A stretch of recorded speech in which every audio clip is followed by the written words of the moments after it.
వనస్థలిపురం ఆటోనగర్లోని దీపక్ ట్రాన్స్పోర్ట్లో పనిచేసే ఓ వ్యక్తి ప్రమాదవశాత్తు మృతి చెందాడు. ట్రాన్స్పోర్ట్ లారీలో వచ్చిన పార్సిల్ను కిందకు దింపే సమయంలో తాడు తెగిపోవడంతో మన్సూరాబాద్కు చెందిన కొమరయ్య తలకు బలమైన గాయం తగిలి స్పాట్లోనే మృతి చెందాడు.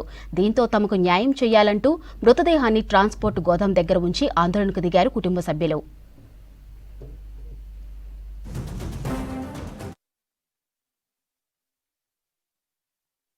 ఈ దీపక్ ట్రాన్స్పోర్ట్ లో 10 సంవత్సరాల పైగా పనిచేయడం జరుగుతుంది. ఈ రోజువారీ పని చేయడానికి దీపక్ ట్రాన్స్పోర్ట్ అనుకోకుండా ప్రాణాలు చనిపోవడం జరిగింది. ఇదంతా కేవలం నితిన్ కుమార్ షా నిర్లక్ష్యం వల్లనే ఈ సంఘటన జరిగింది. ఎటువంటి precautions, safety precautions, fire safety, insurance లేకుండా వీళ్ళతోటి ఇల్లీగల్ గా పని చేయించుకోవడం జరుగుతుంది.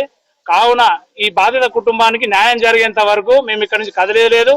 దాదాపు పొద్దున 10:30 గంటలకు వ్యక్తి చనిపోతే నితిన్ కుమార్ షా ఇప్పటి వరకు ఆ శవాన్ని కానీ చూడడానికి కూడా ఆయనకి ఇష్టం లేకుండా ఒక లేడీని పంపించారు. ఆమె ఏం సమాధానం చెప్తుందో కూడా ఆమెకి అర్థం కావట్లేదు.